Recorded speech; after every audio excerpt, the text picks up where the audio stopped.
out of all Taliban that I interviewed, which was dozens at that point, one of the Talibans had decided that my Fitbit was a spy camera. I was kind of moved around from one car to another car to sort of a closet at one point. I'm excited for today's episode because the guest is a big one. She is a globally acclaimed investigative and international affairs war journalist with over 14 years of specialised focus on warfare, terrorism and crimes against humanity. She has worked on the front lines of several major war zones and covered humanitarian and diplomatic crises in numerous war-torn countries. She has spent considerable time embedded with the US and foreign troops and conducted extensive interviews with people that have survived the most horrific events that life could throw at them. Her columns have been featured in the Wall Street Journal and her writings referenced in innumerable mainstream publications and academic journals. She has won numerous foreign press and humanitarian awards. Episode 113, Hollie McKay. The One Moment Please podcast. Yeah.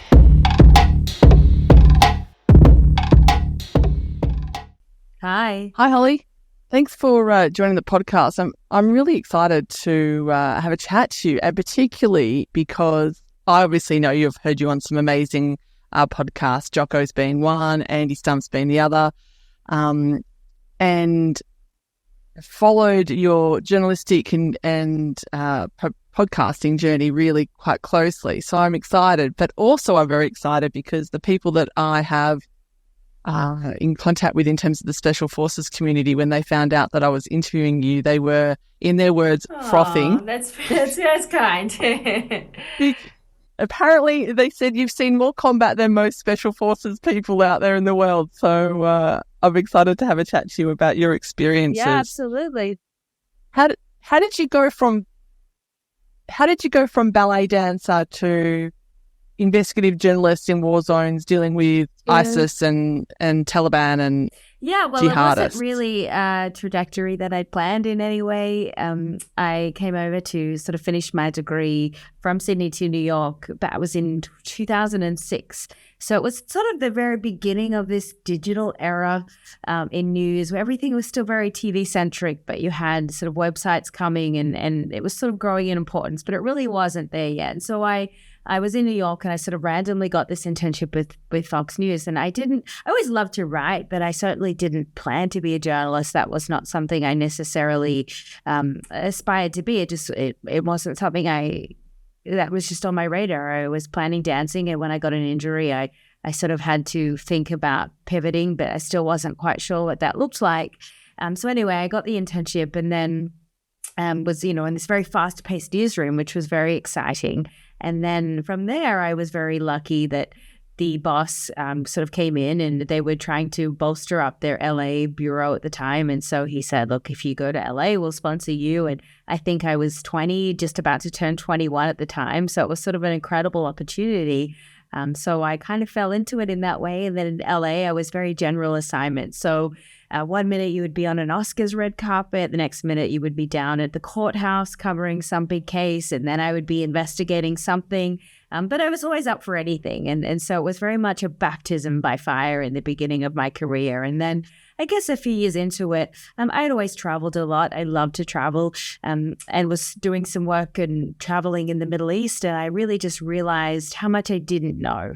And that was the very compelling part to me, was there were all these things happening, things that involved Americans, things that involved Australians, things we were paying for as taxpayers, and I had no idea. And I thought this was something that I felt that I should have known or learned in school and really just didn't. And so that really piqued my curiosity. And once I got a little bit more into that, I just didn't want to do anything else.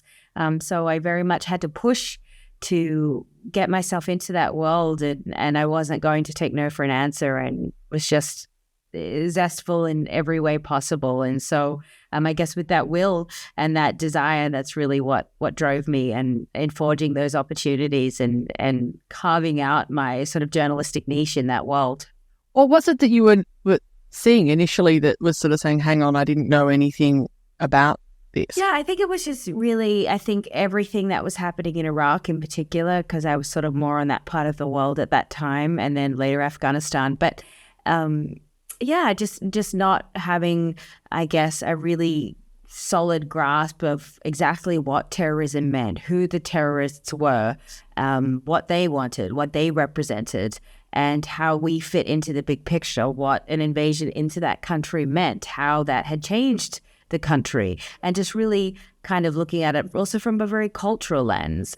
What we were looking at was very from a Western point of view, and I think there was a lot that sort of seemed amiss from people on the ground and how they viewed the situation and what they wanted out of their country and their lives. It felt very disconnected from the things that we were seeing and hearing on television, and I sort of felt like it was part of a journalist's job to communicate in that way and to sort of bridge that gap of understanding. And I think really importantly, look at things from a perspective that wasn't ours, to really sit with people that lived there, to sit with the quote unquote enemy per se, and really understand where they were coming from, because I felt that we weren't getting enough of that as journalism here was.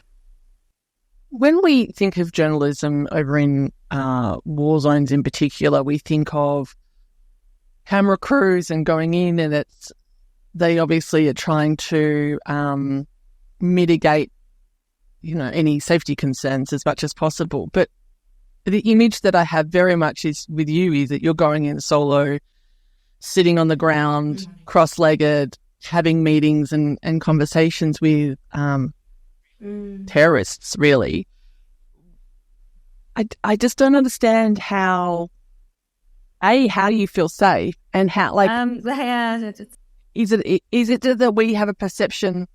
Do we have a perception that that's not normal, or is that what other journalists are doing? I think every journalist has their own approach to it. I think in my case, being a writer afforded me a little bit sort of less visibility, I suppose, than people with camera crews that have to go in with not only your crew, but your producer and your security team, and there's sort of lots of bodies on the ground. So it's very hard to be under the radar in that sense. Whereas the approach that I wanted to take, where I actually felt the most safe with not drawing attention to myself, was being sort of as under the radar as possible. So usually it was just me with my local fixer, who's sort of an interpreter and someone who helps set up meetings and things.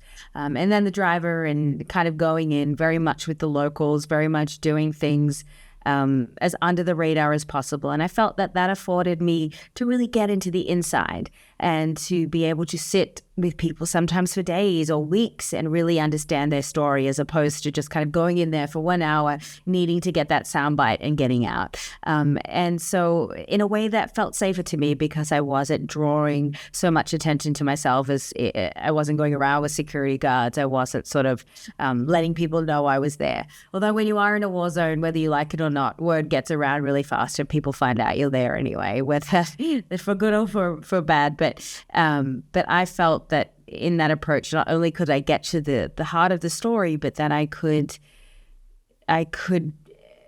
feel a little safer, even though that sort of sounds counterintuitive. But certainly there were lots of circumstances that I look back on and think, oh gosh, I wouldn't do that now. But you have to take a leap of faith sometimes, and that's not necessarily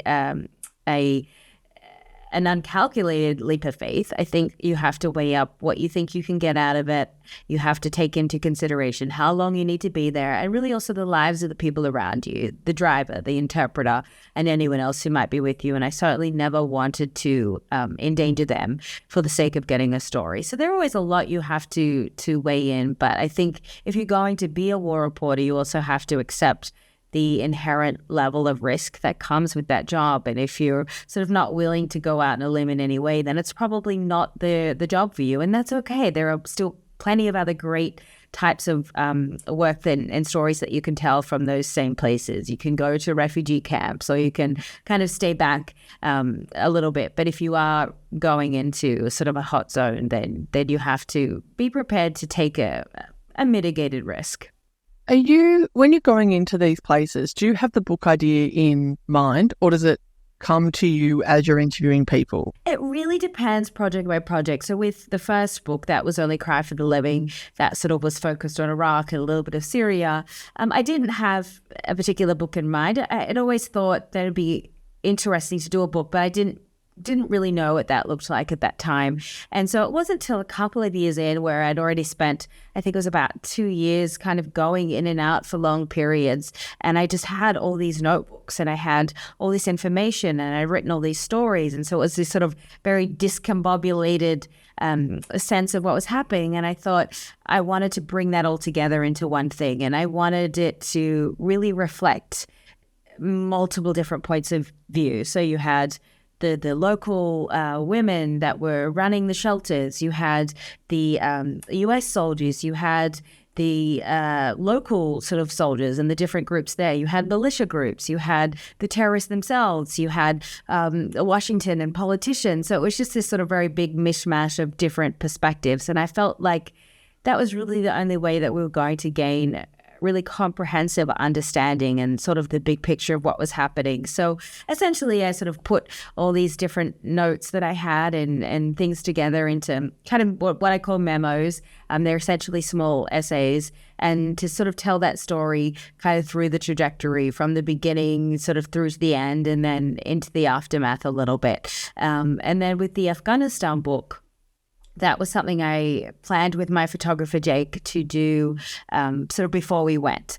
And I thought it was, that was sort of in early 2021. And I wanted to go back to Afghanistan. And I'd left my day job sort of at Fox because I wanted to pursue that story. And at the time, there was really no interest in it. And I thought to myself, how can there be no interest in this when the US is about to pull out after 20 years of war?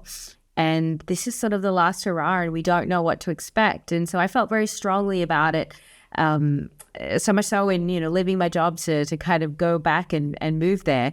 And before we went, sort of I organized with my publisher that we were going to sort of do this photography book and sort of tell the story of that last chapter of the American presence. And then I guess at the time, what we thought was going to be the transition into a new government. And we weren't really sure what that looked like once the US left and how long this new government was going to stand on its own. And so I'd planned to sort of spend a few months there documenting that, but obviously very quickly the trajectory of that book changed because we were documenting essentially the fall of a country and then the first few months of a Taliban regime. And so that looked very differently, but the book itself was something I had in mind. And then obviously when it was the big news that it was, and there were so few journalists there, and then everybody basically left when the fall happened and we stayed. So that sort of gave me a little bit of an extra perspective in being able to write more than I thought and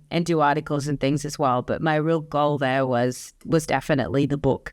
And then I have a fiction book that's coming out in June, and that is The Dictator's Wife. And that was something I actually did back in COVID time. So before I went to Afghanistan, and it was more of a creative writing exercise, and it was sort of a compilation of different leaders and places and questions I had about the role that these women and these wives play in these dictatorial countries. And I wanted to do something that was just a little bit different while I had downtime and sort of explore this very different genre with the knowledge I had. I wasn't quite sure what I was going to do with it, if anything.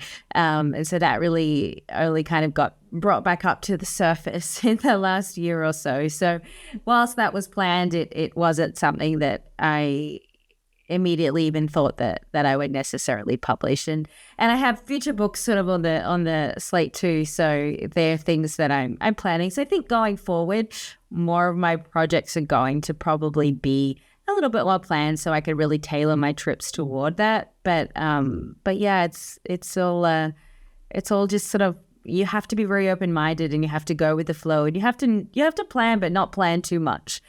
Because you always want to be open to what happens on the ground, and you don't want to go in with sort of any fixed ideas of what you think you're going to find. With the when you're going in, you're talking about you're there sitting with a fixer and the person that you're interviewing. How do you find these fixers? Because do you do it based on who you want to speak to? But if you don't have the full concept of the book, who do you know you want to speak to? So fixers is really, and I've been so blessed in my career to have worked with just some incredible people who've become such close friends.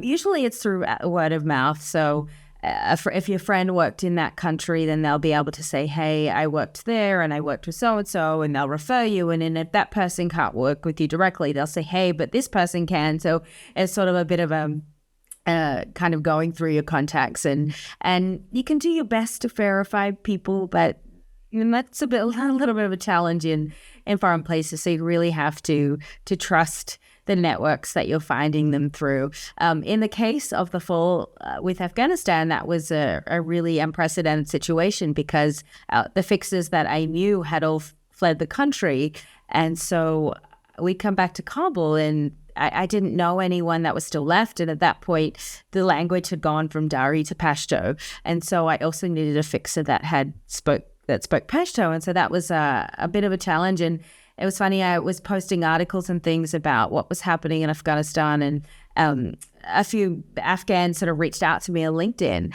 Randomly, I sort of got a bunch of like, if you need any work, everybody was kind of desperate for work, those that were left. And I randomly just looked at one of the messages from a guy named Naweed, and I didn't know him from a bar of soap. And he just said he'd worked with journalists before, and we spoke on the phone. He seemed to have good English. And I said, look, come to the house, we'll have a chat. He came.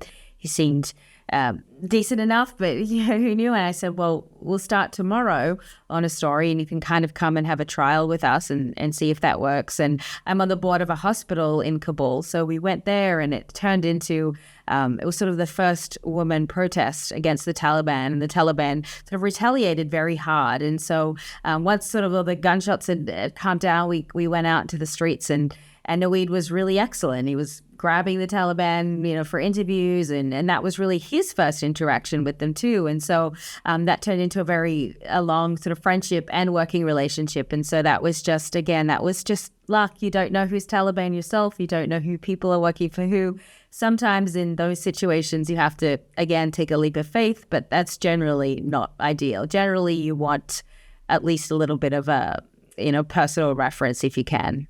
Do you have training before you go into these war zones? Because I know that your whole premise is going undercover and trying to not make yourself obvious. So are you reaching out to, I don't know, MI6 or something and saying, please train me on how to not draw attention to myself? Like, is that something that you or your... Yeah, it's not something I sort of do anymore, but I think early in my career work does provide...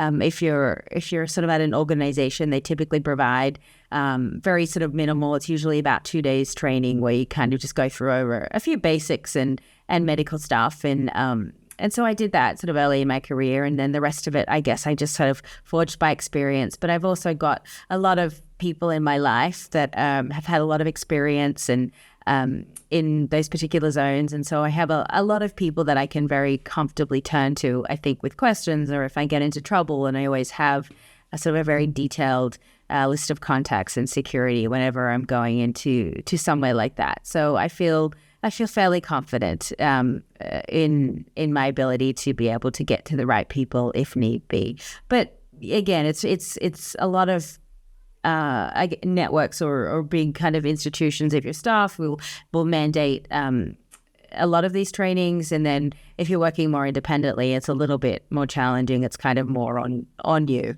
But I think for me, getting that initial experience was great. But once I'd had a fair bit of experience on the ground, I was able to draw from that a lot more. But you're always learning, and you're always wanting to learn from other people, and so that's not something that stops. So if you're going into war zones and you're not a fully trained operative, in whatever, and you're getting fixes that your fingers crossed in some cases you have referrals, but in other cases you don't, and it's some random person that's reached out to you on LinkedIn. How are you knowing that they're not setting you up in terms of, okay, well, I've got this? You don't always know, and that's the thing. And there's certainly been a lot of cases of journalists and people that I know that have been set up in different ways, and that's been very problematic. That people have been sold out, and that's another inherent risk that you have to take. There's only so much vetting you can do, and that's why it's obviously great if it's coming through a personal referral and that person can be trusted. but you also don't know one situation to the next. Maybe that person, was trustworthy in 2013, but a year later he's starving and he needs money and is willing to take it from wherever possible. And so it's still possible that person could then be corrupted and sell you out a year later. So you don't always know. And it's something you have to consider, that you can do the best that you can do with the information you have. But again, that's a risk that we take going into war zones, is that it is hard to trust sometimes. And I've always been very sort of blessed and lucky in that respect. But certainly a lot of my colleagues a fixer can tip off any group to kidnap you. They can have all sorts of sort of things happen. And I think it's safe to say a lot of times fixers, we don't know always, if they're just spying, who they're reporting back to. So there's a lot that we don't always know. So I think until you really know a person, you have to exercise a certain sort of level of keeping things close to the chest. When you go into these war zones, conflict zones, the way that your journalism is written and you take, it's a very personalised take on their stories. You're interviewing people, you're telling their personal stories, and some of which are the enemy in terms of certain situations. How do you get to a point, if the fixer's doing the introduction, how do you get to the point where you're able to gain the trust of essentially the enemy to talk to a Westerner? And how do you navigate probing and asking those questions without pissing them off? Yeah, I think I've always taken a conversational approach. So I don't think it helps. And I see this a lot on TV where journalists kind of will go in and try to stick it to whoever it is and try to sort of seem tough and hostile on camera, because that makes for good TV and that's sort of what is expected of them. But I don't think that is the greatest for getting a response. I mean, people are going to shut down if you're going to kind of be hostile. So I think really the first thing is you have to go in there again with that open mind. You have to set aside all your preconceived sort of ideas of who you think they are and what they're going to say. And you have to be willing to go in there and just have a conversation. And you can ask those questions, but a lot of it is about the tone in which you're asking. And you can ask about things in a much more conversational way and still get to the point than trying to just be sort of sticking it to them. So I've always taken a very conversational approach in those situations. I think you have to ask a lot about their personal lives, sort of their families. You have to, instead of jumping sort of straight into why did you do X, Y, Z, you have to sort of take time building up that rapport with that particular person. You have to show you've done your research about who they are, and you have to kind of find a mutual common ground on something that you can kind of both converse over before you go into it. So I think that really helps in building rapport, and many different sort of law enforcement or other people anyone who's interviewing a subject about it is going to use that approach, again, to get people to kind of come around to your side a little bit and get them to trust you enough to open up. And it works better for some, and some people are, it's hard to break them. Can take a long time. Other people are much more receptive. So you really have to read that room and kind of go with the flow in that. I do think also in my career, it's been beneficial. Being Australian, I think, has been helpful, because I think being, an American is a big disadvantage in a lot of these places. People automatically won't talk to you. They won't trust you. It's hard enough because everybody brands you a spy as it is in a lot of these places. Journalists are considered spies across the board, which, isn't true, but that's sort of the way a lot of people brand you. But it certainly helps.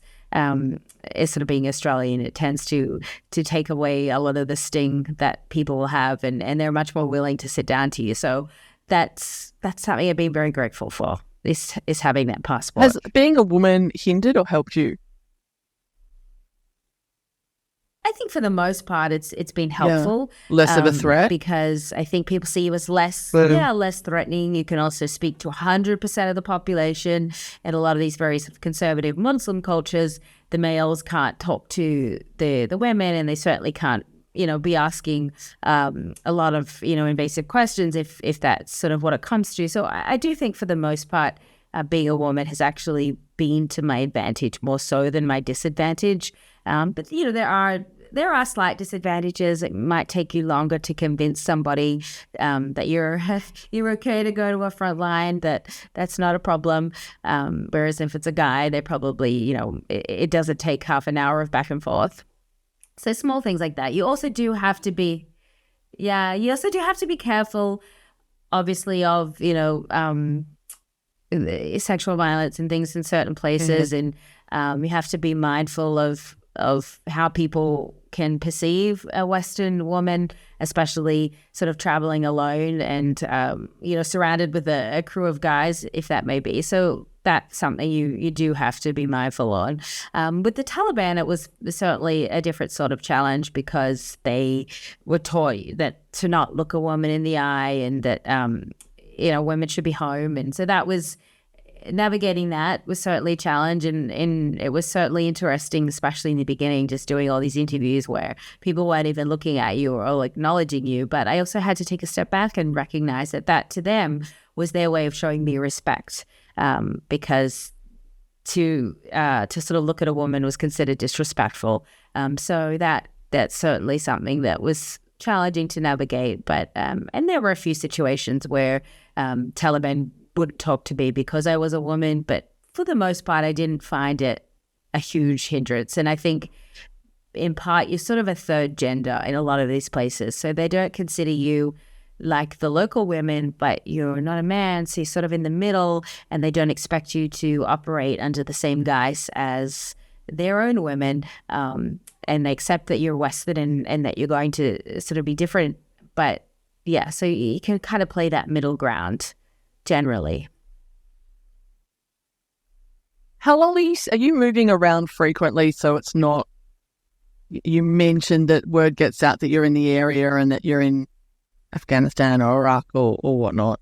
Are you moving around to try and mitigate that risk, or is it just a risk and you just accept it? So therefore, you mentioned you were living over in Afghanistan for the fall. So how long are you staying in places for?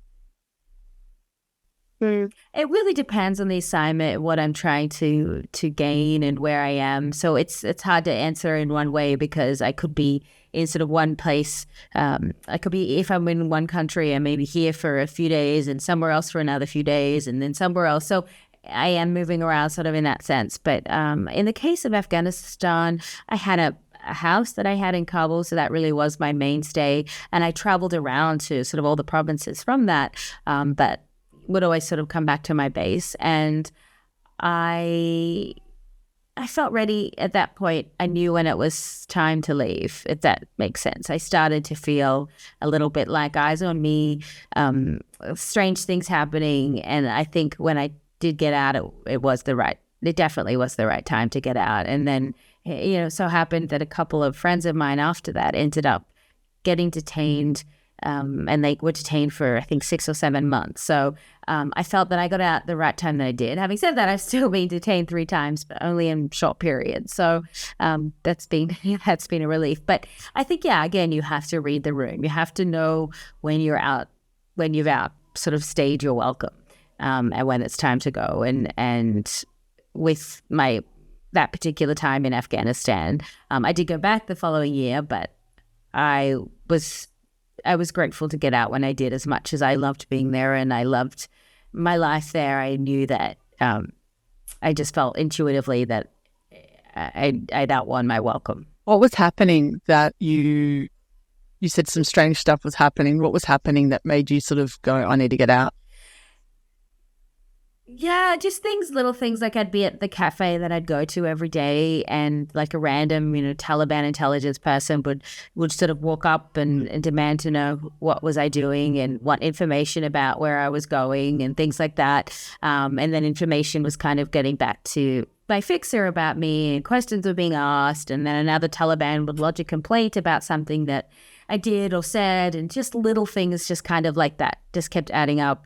We had, unfortunately, an incident where the guys, one of the the guys in our house, and we had sort of these three, beautiful young Afghans that were running the house that I was living in, and they were amazing. And then different journalists from Europe and things were coming in and out to use the other rooms in the house, and then just money started disappearing from them. I found money slowly disappearing from my bag, things like that. And we sort of figured out that one of the guys had been stealing. And so that was extremely upsetting and disappointing. But again, that just felt to me like another sign that it was just time to go, that it wasn't a place to be at that point in time. And it was also becoming much harder to work in terms of getting interviews. The Taliban at that point, I think, had 4 months in their reign and were becoming a lot more hostile to journalists, and were trying to sort of put in a lot more protocols to make it much more difficult to get the stories, and it just became a lot more difficult and frustrating to work there and get the information that I needed. How when you've got Taliban spies coming up to you and information gatherers coming up to you, and it's not like you see on the movies from the sounds of it where they're secret squirreling following you. They're actually having a conversation and demanding to know what your movements are. How do you then diffuse that? Because they're not known for their conversational skills. Let's put it that way. Yeah, So I sort of basically, I was a bit of a brat. Yeah. I basically just told them it wasn't their business that to ask me those questions, which was right. It wasn't their business to ask me those questions and to randomly come to a family section in a cafe. This is a family section for women and children. And, I kind of let it be known that he was stepping out of line, which I'm sure didn't go well. But, and then I just kind of refused to answer it. And then I called my fixer after, and he kind of did some more probing for me and lodged a complaint on my behalf. So I wasn't quiet about it. I let it be known that wasn't acceptable, that I was there, lawfully doing my job, and he really had no right to any of the information he was asking for.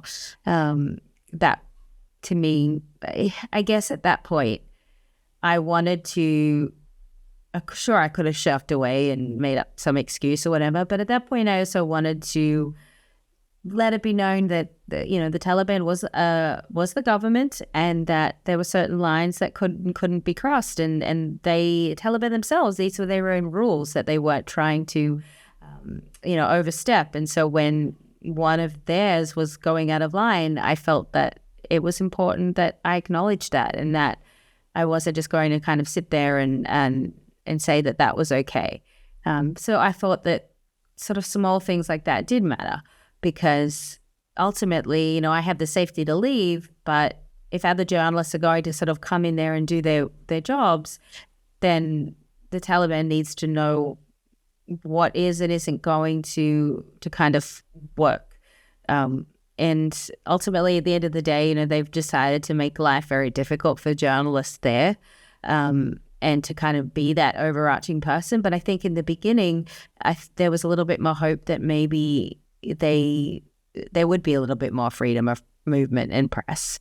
And in the beginning, they demonstrated that, but that sort of slowly eroded the longer they were in power.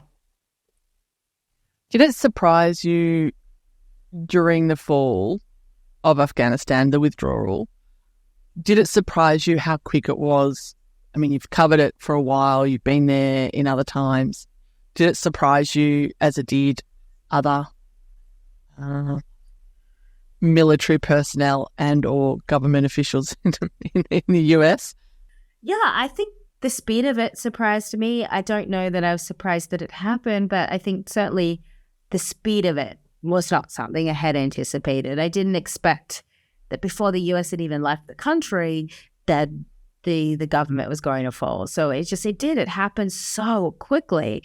1 week you're sort of doing normal, one day you're doing normal things. I happen to be in a northern city, Mazar Sharif, and one day things were normal and markets were full and people were going about their business, doing everything normally. I think there was a little bit of hesitation because a lot of the provinces around Mazar had fallen, but I would speak to the Afghan commandos and to different people, and I think they were all fairly sure that Mazar was sort of such a bastion of resistance that there was just no way that they were going to let the Taliban in. And so I was surprised, I think, in that walking around to sort of see that there was no military presence, there was no police, there was no, like, it was the Wild West almost. And I thought, gosh, if these reports are correct that the Taliban are fighting just sort of 20, 30 miles outside the city, why is there sort of no military presence here?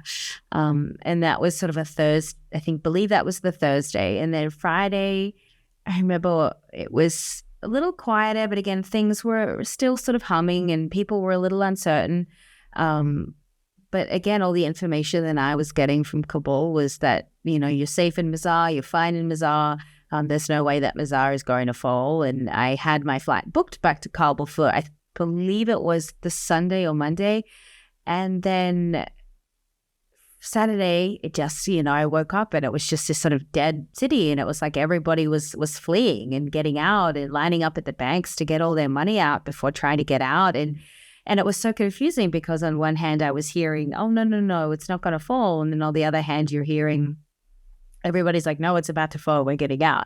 But at that point, there was nowhere to go. I couldn't get on a flight out of Mazar back to Kabul. And I just had to sit with it, I guess. And so it fell that night. And so that was sort of a whole other trajectory of trying to figure it out. And of course, all the flights were canceled and everything came to a halt. But it really was that quick. It just went from normal one day to fallen the next. And I think we saw that pretty much with all the cities. And then that was the Saturday and Kabul fell on the Sunday. So everything just after that, it was pretty done at that point. So you're sitting in a hotel room or whatever room, knowing the city is falling. What's going on in your head at that time? Because if you can't get out, you can't get out. You've got another 24 hours to go. You mentioned before that you had, if things went south, you had backup plans and people that could help you. I imagine that sort of all gets thrown out the window if the whole country's going to pot and you can't really move anywhere. Yeah. What was going through your head? Because for me, having never gone there and imagining the situation, I would be terrified. Yeah, I think I was a little terrified. I'm not going to lie. It was not what I was expecting. Of course, you're sort of in the middle of it, and then it was a little bit more confusing because I remember I'd sort of seen the Taliban coming in on motorcycles, and then Jake, my photographer, and we went to the roof because that was sort of the safest place to be, and then we could see what was going on. And our hotel happened to be the tallest building in the city, so you sort of had a good view of overlooking things, and you still don't really know what was going on fully. And I was texting with my old Afghan fixer who was in London at the time, and he was like, "Oh yeah, Mazar's fallen," and I was like, "What do you mean?" And so he is sort of from the outside giving me information that confirming information because I wasn't quite sure exactly what was happening. And so then all of a sudden I was getting calls and texts from everybody else who were like, "Oh my gosh, are you still there?" Including my parents. And I was like, "No, I'm not still here. I'm outside the city." Totally not true. But and then you're sort of trying to piece it together. And so at first it's a little bit of a shock because this was not what I expected. And then I think once you let that shock pass a little bit, you have to sort of start to get your rational head together and start to think about what are your options right now. And certainly in that moment, I remember being on the roof and there was very few other people at that hotel, a couple of other foreigners who were kind of there. And then you had the hotel staff and they were a little scared, you could tell, but they were bringing us, trays of food. And then a friend had called someone in California who knew the owner of this particular hotel. And then the owner of the hotel had talked, who was in California himself, had spoken to the Taliban. And then he was calling me, telling me, "Don't worry, I've talked to the Taliban. They're not going to come in." And so that, even though I couldn't trust it, it still made me feel better at the time. I was like, okay, I feel better that that he says this, and so then it was just sort of a matter of reaching out to different people that, I thought I could help and that could help, and the US side, Australian side, other kind of people, and trying to get as much sense as possible of what the options were. And one annoying thing I think was that at that time, because everything had happened, and then with Kabul, I think there were so many people that felt very helpless and upset, obviously, by the situation, especially if they'd spent time in the country. And so I think a lot of people just wanted to help. And so, my name or number or whatever would end up being passed around all these different WhatsApp groups of all these, people that were all sort of very worked up and wanting to help. And so I had just gazillions of people from left, right, and center calling me, reaching out, trying to, and I knew like none of them could help. None of them were in a position, but yet, everybody was trying to help, great, thank you, but not necessary unless I know you can help. So there was a lot of noise at that time too. So it was really hard just to kind of cut out the noise and not lose my temper a little bit at times, because you had so much conflicting information about things. And I think, for days it was just kind of trying to figure out what the best recourse was. And so that was a sort of a stressful few days, but is also sort of a very much a lesson. But it was also very much a lesson in the power of staying calm as well. And I think, considering the circumstances, I think I was pretty calm in that situation. And as much as maybe I didn't sort of feel that inside, I think you can't function when you're sort of in a tizzy state. So it reminded me of the power of just trying to keep your head together as much as possible, and to really rationally think through what you can and can't do, and come up with the best approach in the end. So how did you get out? Because if the Mosul fell on the Saturday, you've got to flight out on the Sunday to Kabul, and Kabul... Well, no flights. All the flights were immediately cancelled. So how did you get out? I got a notification saying... So I had to talk to the Taliban. So I had some help facilitating, sort of through an intermediary, someone who knew some Taliban elders. And then, as several days had gone past, the people in the hotel needed to go home. There was no food left. It was just, we needed to get out. So we just called the Taliban up and told them we were here. And again, it was daunting, that is the because you certainly didn't statement know you could ever possibly make. I just called the Taliban up. I know it sounds normal to me now, but certainly at the time it was daunting, because we just didn't know what to expect as foreigners, as journalists, as a woman. It was just, but a caution to the wind. I also felt, again, with weighing up all the options, I felt strongly in that, despite the perceptions we'd had, we had to remember that the US had just spent the last year or so negotiating with the Taliban in Doha. So the US had a relationship with them. So it wasn't like ISIS. It wasn't, weren't dealing with Al Qaeda. It wasn't a complete sort of random designated terrorist group that we do not negotiate or talk to. So when I sort of thought of this, I brought this up with a State Department contact that I was talking to at the time, who was in Kabul, and I just said, what is the harm in me talking to the Taliban? And to his credit, he didn't blanch like I expected him to be like, absolutely, you should not do that. But to his credit, he sort of went, well, that's a possibility. And so just that little bit gave me enough confidence. I'm like, okay, well, it's not a crazy, crazy idea.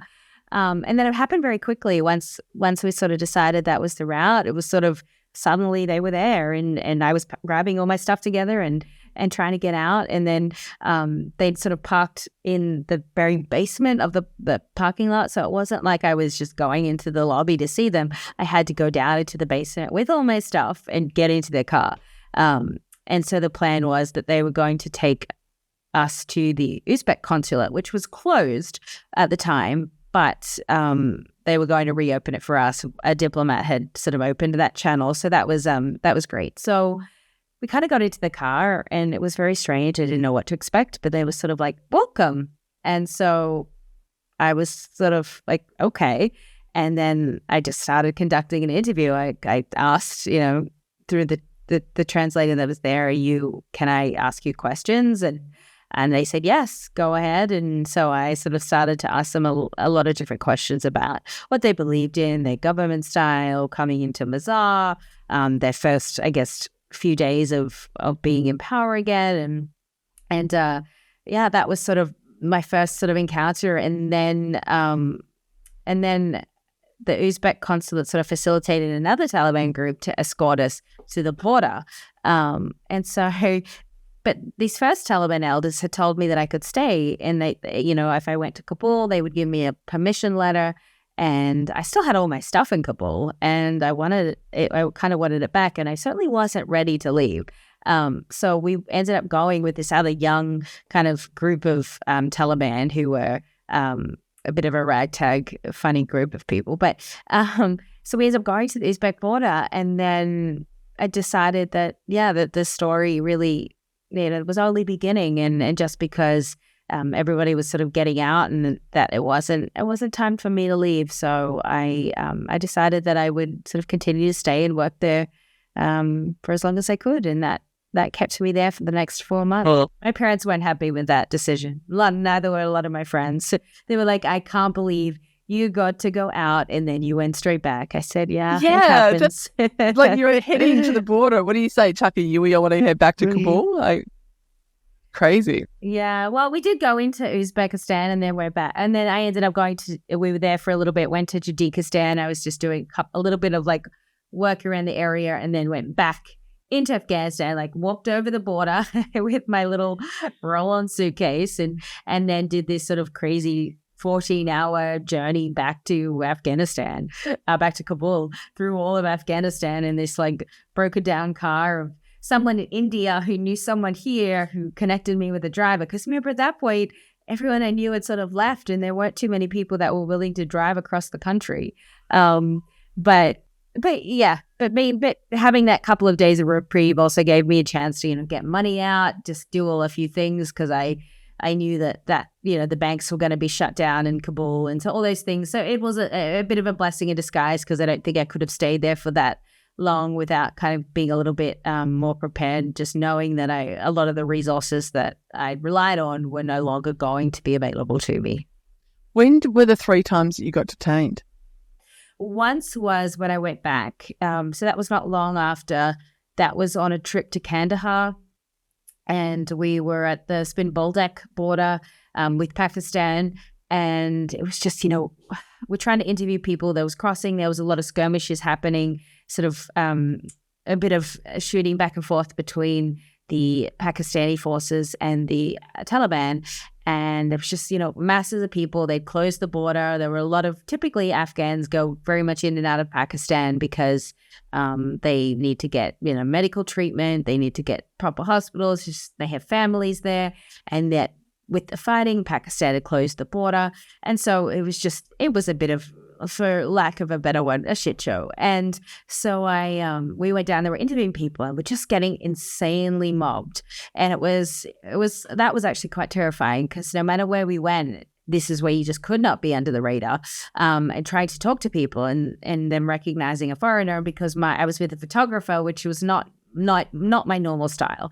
Again, normally under the radar, but having a photographer, with his great camera, immediately attracting attention. So anywhere I went, it was just hundreds of people would just mob. And that was a little bit terrifying. So it was kind of holding onto my fixer to make sure that I didn't get trampled or lost. And so, it was just, even to the point where the Taliban would come and they were beating these guys with these big sort of sticks to kind of keep them away. And yet they continued to, it didn't seem to bother them. They continued to mob and follow us.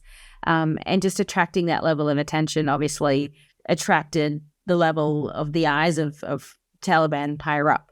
And once they sort of found out who were these foreigners, even though we had permission to be there, from the governor of Kandahar, who had given us permission to go there. Each time you go to a province, the protocol is you go to meet with the governor or the minister of a culture and just tell them that you're there. You show them the letter that you have from the foreign ministry in Kabul that has given you permission to work, and they sort of have to know that you're there and approve it. So we'd done all of that, and then so we got detained, and of course their immediate belief was that we were spies. And so, as much as I'm giving you my passport and all my documentation, they kind of looked at this and said, how do I know this is real? This is fake. And I'm like, I don't know how to prove to you that it's not fake. But, we're giving him the numbers of the people to call and to verify our presence. And then, of course, when they called the governor to say, well, these people said that you gave them permission to be here. This was a military zone, which to our knowledge, we didn't, the border has never been a military zone. But I guess with their skirmishes that particular day, they decided it was a military zone. It's all very arbitrary. Of course, the governor washed his hands of it and said, no, I don't know these people. So that certainly didn't help our situation. So that was sort of a lengthy back and forth, and different leaders coming in and trying to get hold of the right people. And that was not a great process. But in the end, finally, someone in Kabul who had, verified that, we'd gone through the process and that we were who we said we were, and they were deeply apologetic, and then sort of ended up giving us access to other parts of the border area and to other sort of people that were displaced or trying to cross, and so that was helpful. But yeah, it was not a pleasant experience. But again, it's that being calm, having confidence that everything is going to work out, as frustrating as it is. So that was the only time I was detained on that trip. And then when I went back in 2022, I was doing a lot more work. I happened to go to Haast province, and that's really the home of the Afrini network, and Mohammed Almirie. So I'd gone to interview Mohammed Almirie, he's the governor of Haast. He also happens to be one of the Gitmo 5. So he was one of the sort of the 5 Al-Qaeda Afghans that were released from Guantanamo Bay for Bo Bogdal, if you remember that whole sort of saga back in 2014, I think it was. And the Obama administration released 5 detainees in exchange for Bo, who was being held by the Haqqani network. Anyhow, I'd sort of organized this interview with Mohammed Almirie. So we drove down to Haast in the morning, and I'd gone and had my interview with him, and he was surprisingly, out of all probably the Taliban that I interviewed, which was dozens at that point, was very open and basically said, you can ask me any question you want. And so we sort of went into detail a lot of different things that were happening in Guantanamo and his links to terrorism and other things. And he was very receptive in answering all the questions. And then I asked, could I have permission to go to where these tunnels were? And so there was sort of all these tunnels that were built, again, from Haast, which borders Pakistan and goes sort of in and out. They were used very extensively for many different decades, from the Mujahideen, through to the U.S. times. And then I guess the rumor was that was still one of the big passageways that the Taliban was sort of going in and out with weapons from Pakistan and back in. So anyway, I had permission. So you're out in the middle of nowhere. We continued to drive for a couple more hours to sort of get to these tunnels. And then once we were there, you had this ragtag group of Taliban fighters who certainly never seen a foreigner, certainly looked at my sort of press form and had no idea what it meant, or never seen anything like that in their life, and probably never really seen a foreigner in their life, to be honest. And so to them, everybody kind of it was a spy. And we sort of thought that we'd resolved it, but then they followed us. And I guess what happened is one of the Taliban had decided that my Fitbit was a spy camera. The Fitbit I was wearing on my hand, and decided it was a spy camera. So as much as I tried to convince them it wasn't, they insisted that it was, and took that, and then and you couldn't reach anyone because you're out in the middle of nowhere. So there wasn't anybody that I could call. There was certainly no signal at that point. So they took my phone and my passport, and they took my whole bag. They took everything. Took my notebook. Went through my stuff, and then I guess separated me from my fixer and my driver. And so then was kind of moved around from one car to another car to sort of a closet at one point to another like back room. So this kind of went on, I think, really late into that night. And when I could talk to the fixer and he was trying to explain it all, and the poor driver that had taken us out there somehow got roped into all of it too. But eventually, again, when they're trying to make different calls, and an engineer came in to examine the Fitbit, which they then broke. Just little things like that. It was sort of all absurd. But in the end, it was Mohammed Almirie who, once he found out that that they detained me, that he was very upset and very angry, and he sent his chief of staff over to mitigate the situation, and told them that they needed to provide me with food and a room and all this stuff. I was like, absolutely not. I just need to go. Just need to go. So then it was sort of, into the early hours of the next day, and then they let me go. So I was able to drive back to Kabul. So that was a relief. But that wasn't fun. That was very, again, you got to be calm, but it was very daunting because you don't know what these people are going to think or make up or assume. And so that can be very terrifying. And then the third time was when I was getting ready to leave. I think it was the day that I was leaving before I was flying out. Well, it was 2 days, night before, day before I was leaving. And there'd been this really awful suicide bombing in the Hazara community on a school. And it was awful. It was like these 50 schoolgirls had been killed. There was gunmen and a suicide bomber, and they'd attacked them as they were studying for these exams. I believe it was a Saturday morning, and it was horrific. And so as soon as we found out this had happened, I went down to cover it and and it was really in the Taliban at that point. They were just sort of awful to deal with, and they didn't want anyone covering it. Obviously didn't want me being there. They wanted to try to hush it up and pretend it didn't happen, and were just really awful to these girls who, had lost their sisters and their cousins and their friends, and these poor girls are just a mess, and some of them are injured, and there's still bodies there, and it was just awful. And then the Taliban, were trying to get rid of me, even though I had permission again to be there. But yeah, so they decided they would detain me and put me in their police cell for a while. And that was, again, not fun, but eventually got resolved and I was able to leave. And I went back again to try to finish the story. And then, did as much as I could before I got sort of forced out again. And yes, that was my end of my sort of Afghan era, I guess, so to speak, although I really would love to go back someday. But yeah, for right now, it's just been a really difficult place to work. And I also found that anyone I was working with, whether it was the driver or the fixer, they were also then being harassed by the Taliban, and their lives were being turned upside down. And so I just felt that it was time to step away for a while because I didn't want to continue to jeopardize these other people. What was the reality if they hadn't cleared it up that would have happened to you? Because you've covered a lot of the sex trafficking, the sexual assaults in terms of the local populace over in these countries. So what would have been the reality if that random Taliban person, the governor, hadn't said, "Oh yes, I know them," sort it out? Yeah, I would have spent a long period of time in detainment. Certainly it happened to a lot of friends. Even one of my women friends was there. She was detained. I believe she ended up being detained for about a month before they let her go. She still lives there.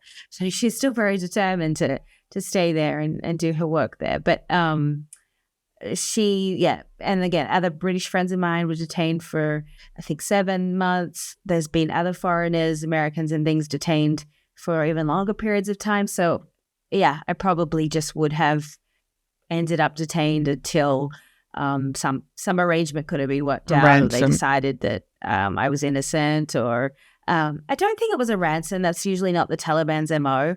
It's more just they're trying to decide I guess they have to get something out of it, or basically prove that that you're not the spy that they thought you were, and they'll let you go on that front. But typically, the Taliban, it's not a ransom case. If it's like the Haqqani network or something, that's different. That that was sort of a a fundraising effort for them, especially during the war there, where they would take hostages to make money. But the Taliban, as a functioning government, that's not what they're looking for. They're looking for whatever deal that they can kind of get out of it. And I guess in the cases, with my British friends, it was sort of a diplomatic intervention.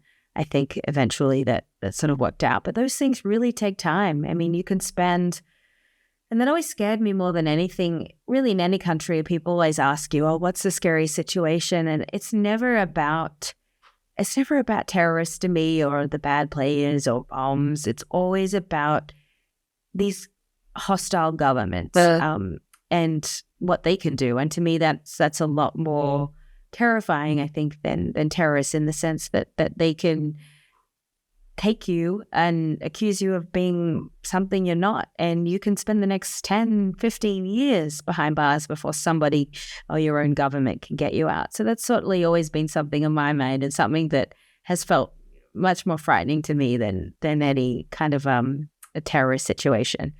You've spent your journalistic career going into and witnessing some of the worst of humanity in regards to war, what other people can do to people. So it's interesting that you say that the state is a situation and certain countries are the situation that you fear. What countries would you not go into?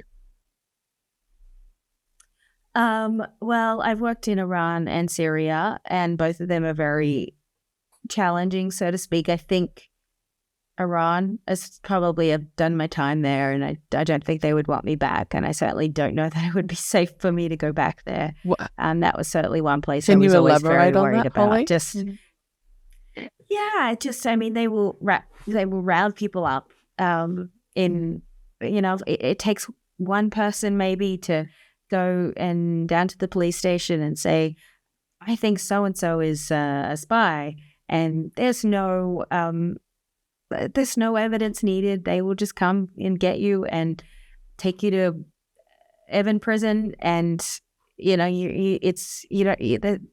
have to have any evidence against you, and then it becomes, of course, a long and very drawn out diplomatic process to get you out, if you are lucky to get out. I mean, there's certainly been political prisoners there for very extended periods of time. So that's something you always have to be very mindful of. I think it takes very little in a place like that to be kind of rounded up and used as a political pawn.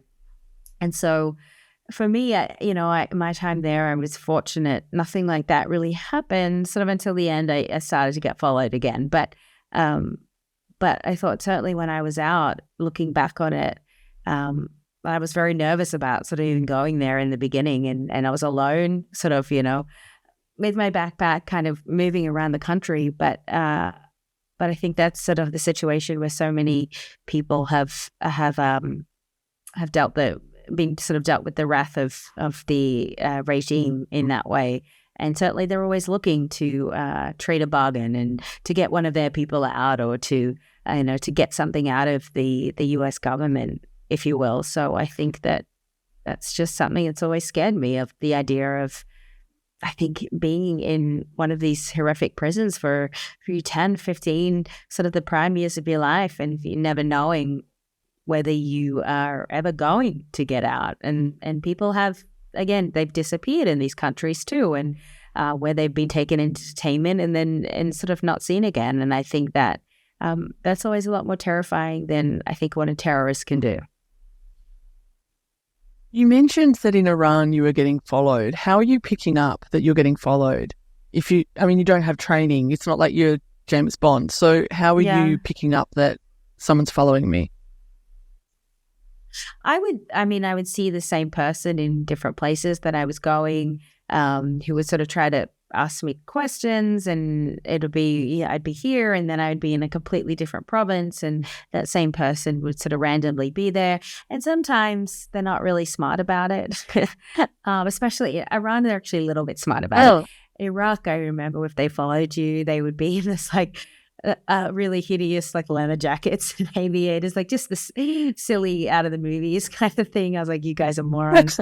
Around a little bit smarter, but not completely smart. But it wasn't really until, and then I sort of kept my head low really, and made sure I didn't do anything too flagrant. But it was actually when I was leaving, I was on an Emirates flight going to Dubai, and all of a sudden the seat that I'd picked on the plane had changed, and suddenly I'm in a middle seat in the back, and I'm like, this is not what I picked, but whenever I need to get out of here, I'm good to go.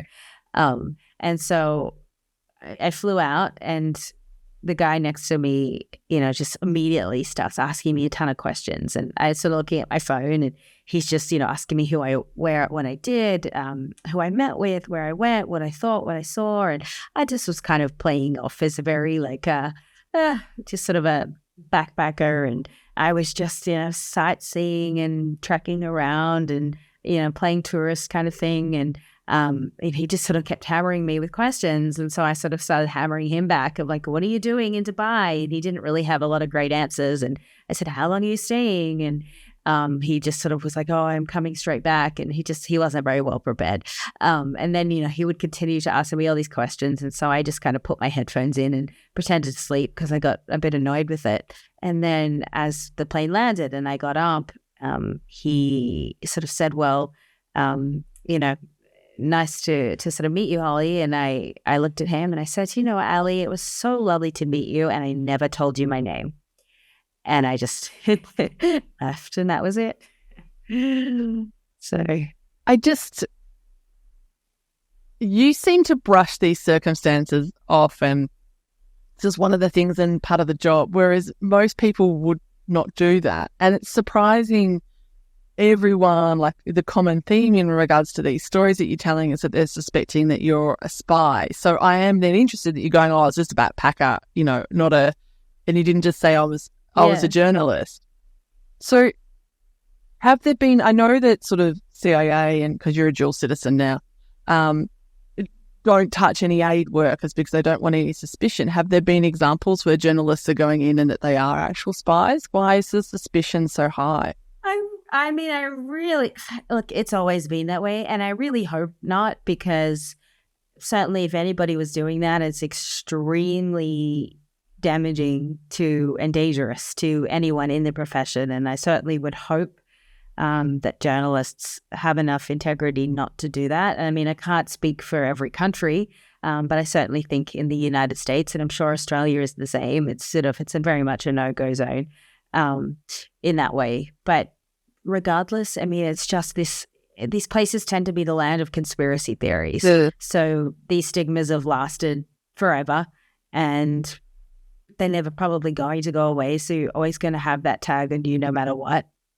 In this particular case, I told him I was a backpacker because it wasn't his business. And he didn't, I was on my way out. I was tired. I didn't want to go into a conversation about my career with him or stuff him or whatever. And again, it was not his business. And, go write whatever you want to write. At this point I was out, had I been in country still, that might be different. But I was headed out. So that was the whatever approach I took with it. But yeah, I really would hope that journalists are certainly not doing that. And aid workers too. And I mean, there's that ban is a little bit more new. I think that came from the Dr. Afrini case with the bin Laden swabs in Abbottabad in Pakistan, where the medical doctor was used to get the DNA, and of course that has had a lot of ramifications in that area, where a lot of people then refuse to get their vaccinations, and they've had a lot of very ancient sort of diseases sort of come back, and that's been problematic. So there really is there was a big fallout with that. And obviously Dr. Afrini is still in prison in Pakistan, sadly.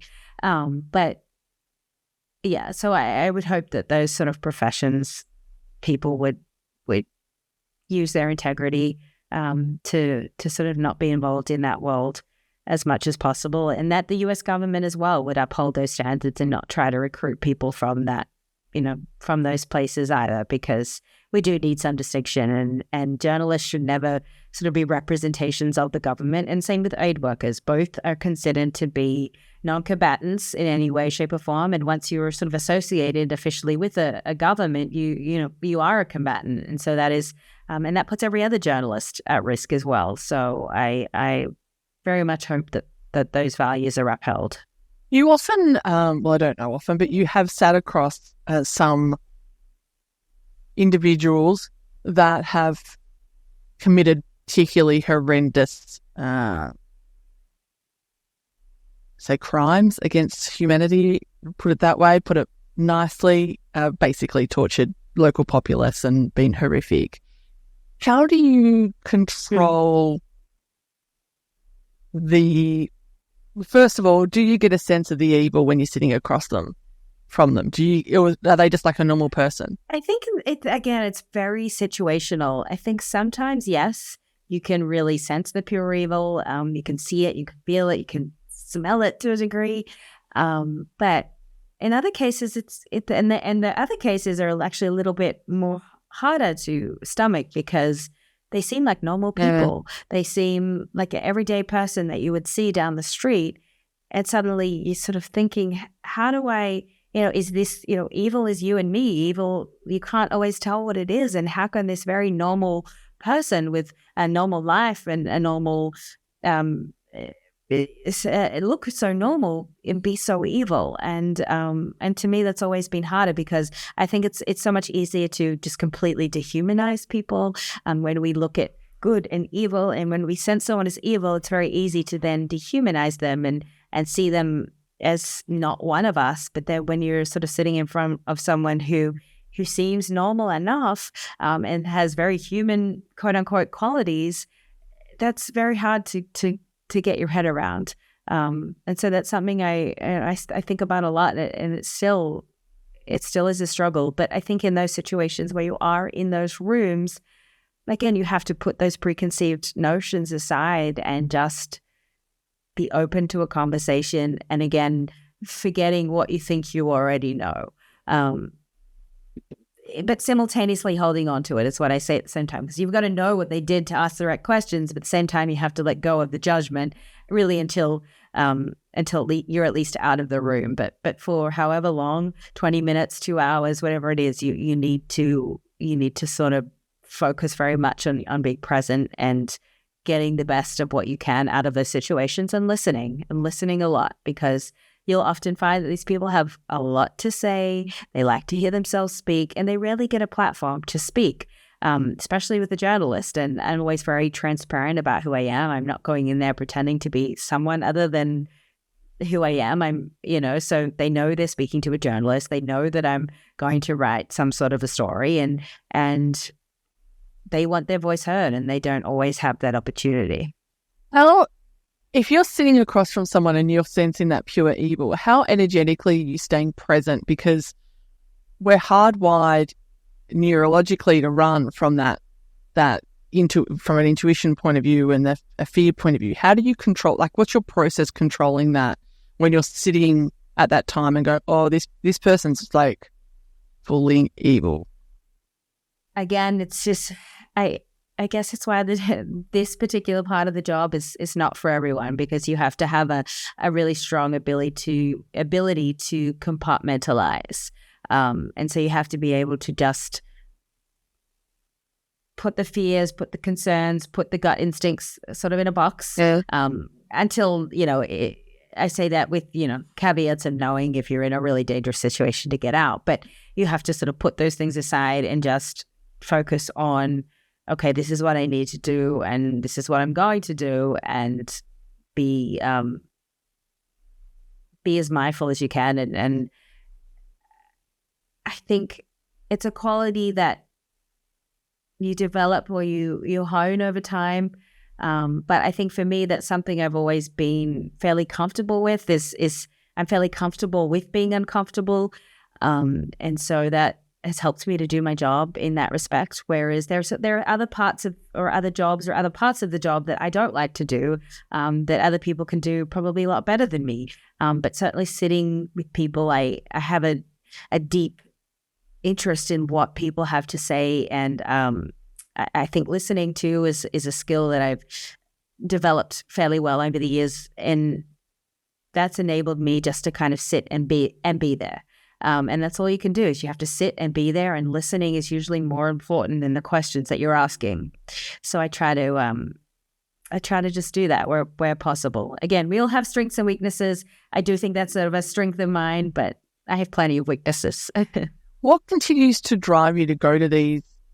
It's not a traditional tourist route, put it that way. So I know that you're going there for work and that it's your job, but why are you seeking that out? What drives you and draws you towards telling these people's stories?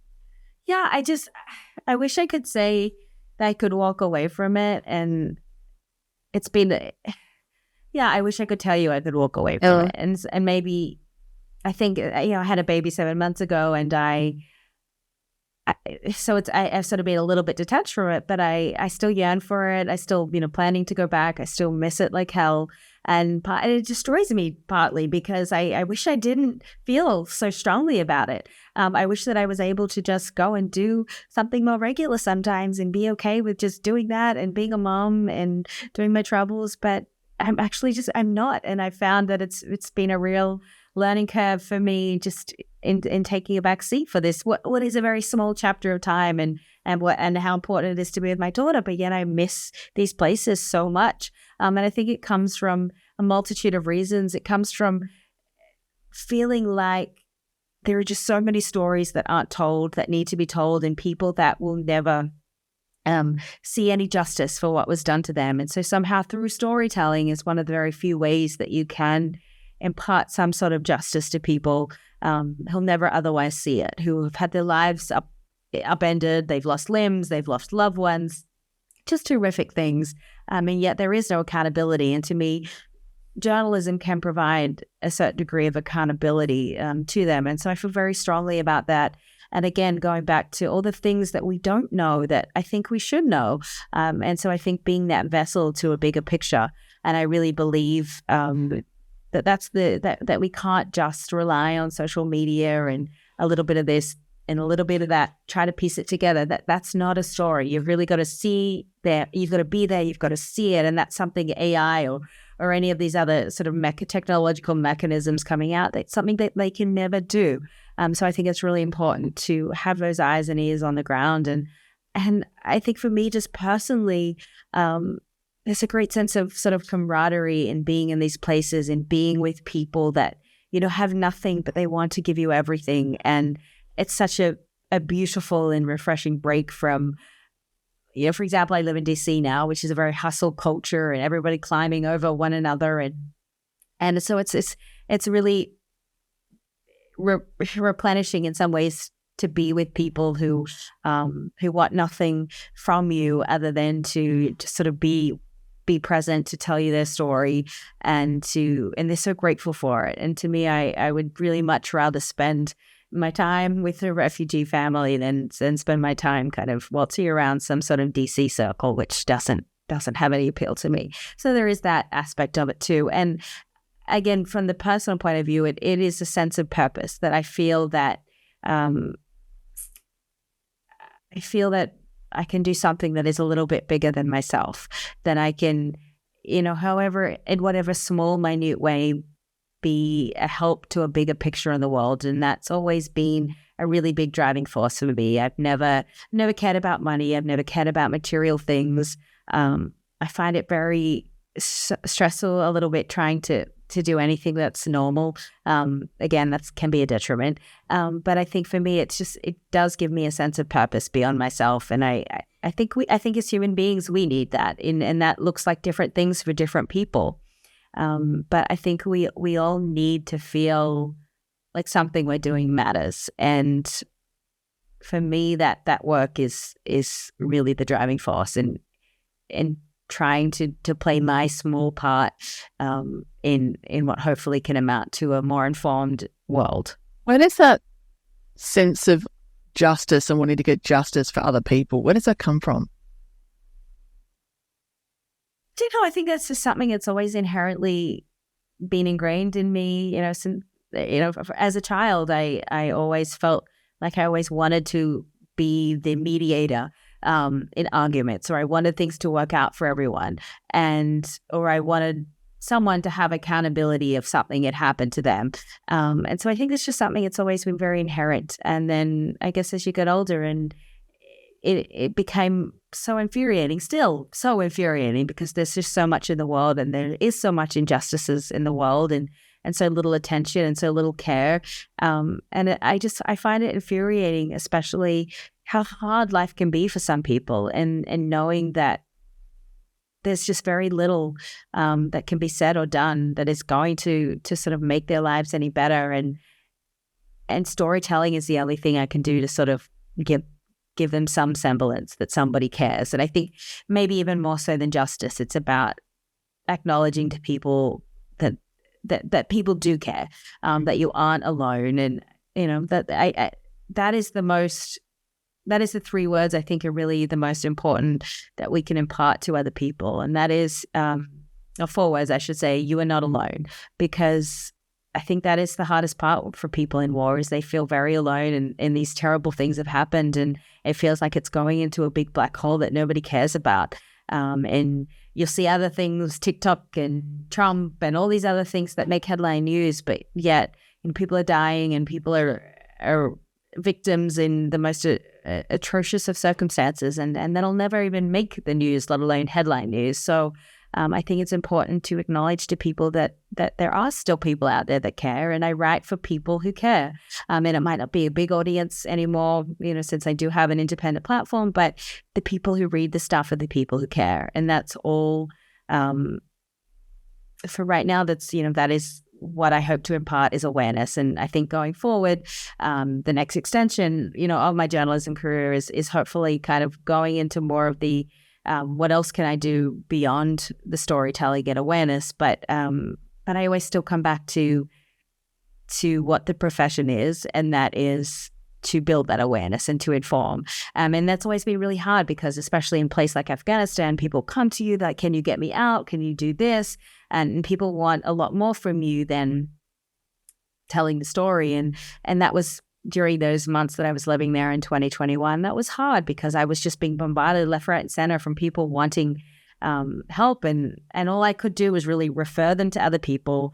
You need to speak to this person. You need to speak to so-and-so, because I had to remember that my job was to tell the story, to tell their story, and that I couldn't sort of extend myself beyond that, because that was the job that I was there to do in that particular chapter of my life. Have you been covering the cartels, or was that something that you're wanting to do? No, that's something I also have done, to varying different degrees. Over the years, I've spent time in different parts of Latin America, and also in parts of Middle America, where you sort of see the impact of that. So that's something as well I think is terribly underreported, is the fentanyl crisis, and how the drugs are brought to the country and disseminated, and the sort of impact of that. And it's an incredibly dark and terrifying world too, that I think it's hard. And that's right in our back door here. And I think that's hard for people to wrap their heads around a lot. But again, that's a huge problem, and something that I think journalists in those countries, in Mexico, they're really some of the bravest people you could possibly encounter, because they to sort of go into those communities, and often cases their own communities, and report what's happening with these cartels and other groups. And, a lot of them will be incredibly threatened. Their families are being threatened. A lot of them are killed. So, I mean, to me, Mexican journalists are the bravest journalists in the world, and they'll never receive the sort of bravery awards that war reporters or other journalists in conflict zones will receive. But, from everything I've seen and gathered, people covering that beat, they're all hats off to them. So, and it's an incredibly interesting beat. There's just so many moving parts, so many people involved, and ruthless, absolutely ruthless, like a level of violence that makes, ISIS and a lot of these terrorist groups really pale in comparison. It's hard to think that human beings can dehumanize other beings to such a degree, just in the way that they treat their targets, and it's horrific. When you go into different parts of the world, so Latin America to cover the cartels compared to the Middle East and covering ISIS and Taliban. Is the process in which you're going in different? I mean, you're still probably keeping a low profile and having a fixer, but is there anything that's different, or is it just a different part of the world and the process is still the same? I mean, I still generally think the same principles apply. I'll usually have someone local that I'm working with who can, a fixer or someone who knows the lay of the land and can sort of help me coordinate the right people. So I generally take the same approach. Obviously, each country, each story is different, but I think the general guiding principles are always the same for me. You've seen the worst of the worst in terms of humanity. How do you protect yourself emotionally? It's a roller coaster at times. I think having a little distance from it, I wouldn't necessarily say is helpful. I'd actually say it almost makes you a little bit even more incensed by it because you feel less, more powerless to kind of do anything. I think when you're on the ground doing things, you can feel very much in it, at least that you are hopefully contributing to something bigger. I think being away from it can be a little detrimental is what I found. I think you have to talk about it to people, but you have to do things that you have to set boundaries, I think is the right way to say it. You have to know what's going to sort of upset you and what's not. And for example, one thing I find I can't do is watch anything violent. No violent movies, nothing that anyone is going to get killed or tortured or threatened. And that wasn't something that was always the case for me. I always, I could watch anything, no qualms. But certainly in recent times, I found that I can't, because I think there is just so much that's horrific in the world. It's hard for me to see that at all as entertainment. So that's a boundary that I set for myself, is that if I'm going to watch a movie or TV or if there's a violent scene, and I'm going to walk out, because it's just not something I can see as entertaining. And it's hard because, friends or my partner will say, oh, but it's makeup, it's make-believe. And I have to be like, but it's not.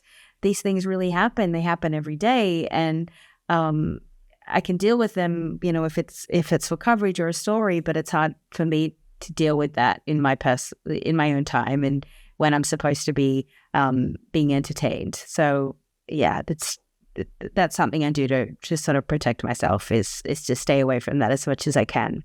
I listened to one of the podcasts, and in there you said that finding out what drives people to survive through adversity is one of your driving forces and really interests you.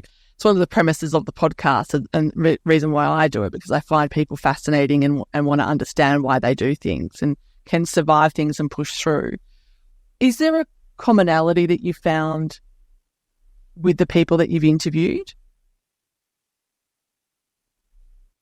People are extraordinary. I mean, you meet the most extraordinary people in these places where they've had no training, but yet they can just survive the most horrific things and protect their families and just incredible. But I think there are a few commonalities. I think a lot of the time you have to believe in something bigger than yourself. You have to have some sort of a faith. I think that's always a big commonality, is people believing, whether it's God or something else.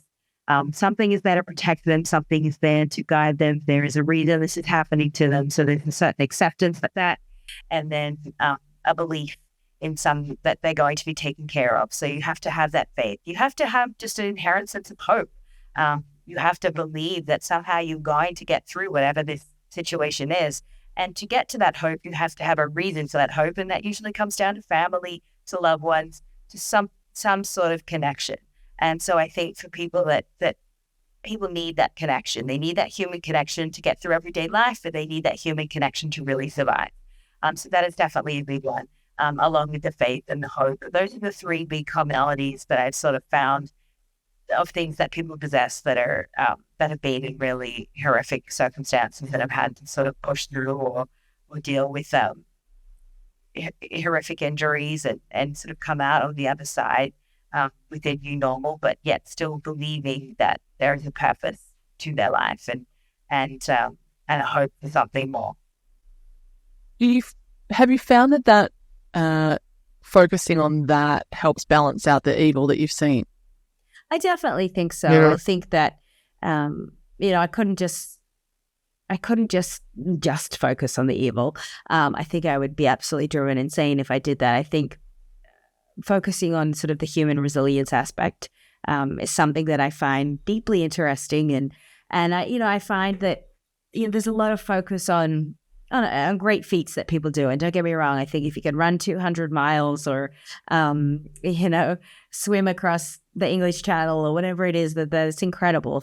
But I think what's really more incredible are these people that day in and day out, sometimes for their entire lives, if not decades of it, are surviving war after war, and they're getting by, and they're finding new normals, and they're taking care of their children, and they're raising children, and they're still going to work, and they're still finding purpose, even though they don't know what will happen from 1 hour to the next. And to me, that sort of survival that we don't hear about, that's not flashy, or it's never going to necessarily make a Hollywood movie, but that to me is just they're the people that I really look up to, and I always sort of say it's how the ordinary become extraordinary, how very ordinary people can do extraordinary things, and we may never know about it, but to me it's fascinating. They're the people that I wish were the Instagram influencers, because they're the people to me that just have these sort of skills and mindset that if I could just have a small part of that, I feel like I'd be winning in life. You've said before that you don't like to be the story and that you like to tell the story. Given that lots of people, including myself, put you in the bracket of being extraordinary in terms of going into these situations and surviving and the resilience of it, how have you adapted to becoming more of the story and being a focal point of it, and then also using that as a way of getting out stories in your books and so forth? I think I've adapted to that a little bit better over time. I think I certainly, pushed away from that for a long time, and maybe that was to my own detriment, just because I felt that a lot of journalists are sort of in there for their own ego purposes, and that, again, that defeats what journalism is. It's not we aren't the story. What we're telling is the story, and that's the important part of it. But I think in this day and age with social media, multimedia, people are looking for more than just the sort of black and white or the sort of the distance news copy that they were looking for 20 years ago. Now it's very much about the person telling the story as well, and that's just the way that I think social media being a lot more personalized is kind of just brought all of us, I think, into a little bit more of a visible platform. And so I think that's just a little bit part of adaptation. You have to add yourself into it a little bit more. And that's only from a storytelling point of view, because I think that is what attracts readers or viewers. And however I can tell the story better or get more eyeballs on it, I'm willing to sort of make those adaptations. I'm certainly not necessarily comfortable with it all the time. I'd much rather the focus be on other people. But I think people are interested in my personal views and being able to have a little bit more of an intimate approach with readers, and is important, and in the end of the day can tell a bigger picture, and I'm sort of happy to do that. And that's also one of the pluses of being independent journalist. I think, as I said, I was at Fox for many years, and so when you can't really have too much of your own voice in those situations.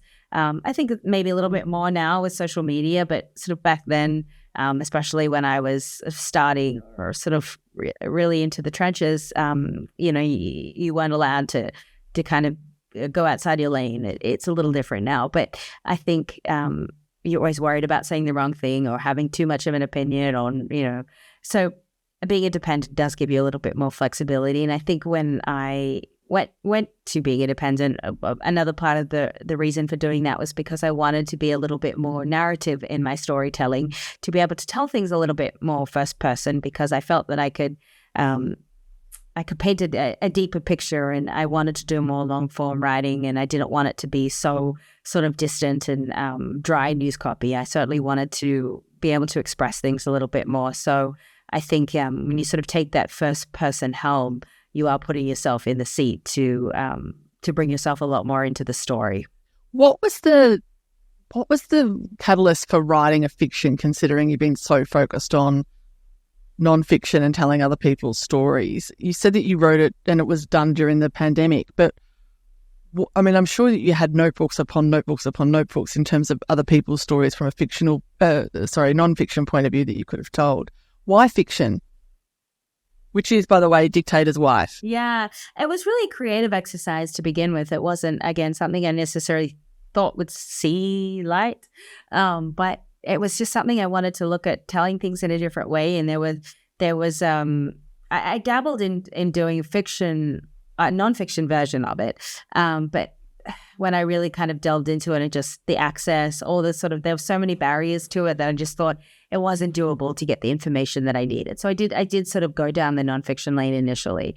And so instead of shelving it completely, I thought, well, maybe there's something I could take bits of all these people and put them together and just, do something that was, again, I think because I was very much working in that newsroom environment of your everything is third person and you're very distant from things. Sometimes you can't be too much.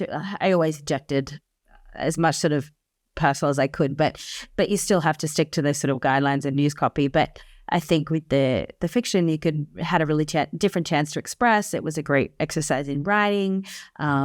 So many great writers I love do both, and I just thought it's a great, and I found it really challenging. To be honest, I found it far more challenging than a nonfiction book. I think people are surprised by that. They think that nonfiction is so much harder, but nonfiction, you sort of, you get the story and you go with it. Whereas fiction, you have to really just draw to the depths of your mind, and you have to create, and you have to make sure everything lines up and that the twists align, and that the characters are well developed and the plot is accurate and A meets B, and just so many things. The show don't tell, that's really hard. It's sort of the principle of fiction, of you can't sort of tell the reader when something's happening. You have to find ways to show it. So there's all these very challenging creative things that you have to do. And I found it really hard. I found it much harder than anything nonfiction that I'd done. When's the official release date?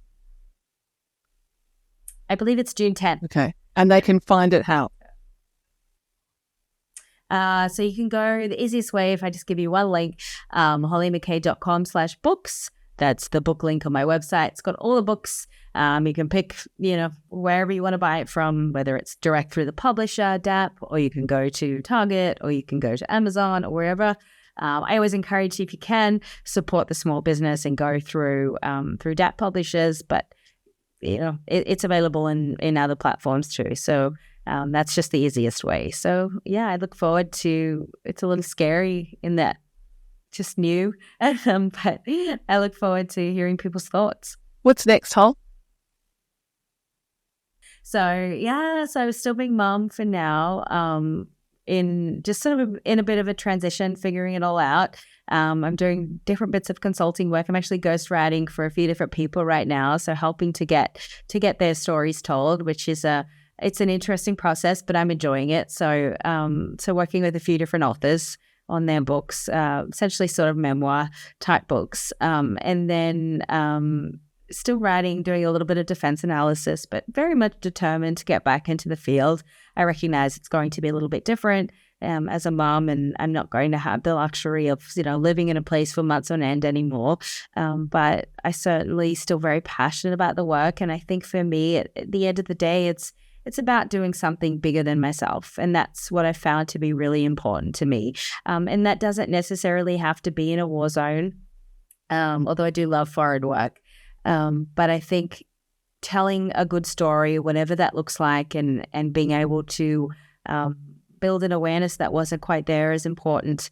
And then I hope as well to sort of figure out how I can maybe take my journalism a step further into more action sort of sense. So whether that is in the realm of public policy or public health, or go a little bit deeper into sort of the war crimes investigations, there's certainly a lot there as well. So I'm just I'm playing with it. So figuring it all out, and just eager eager to keep doing it, but loving being a mom. I'm very happy that you've decided to become a bit more of the story to give me the opportunity to have a chat to you today. So I thank you so much for your time, Hollie, and everyone go out and get the books. I'll link everything in the show notes of the podcast. Thanks, Hollie. Thank you for having me.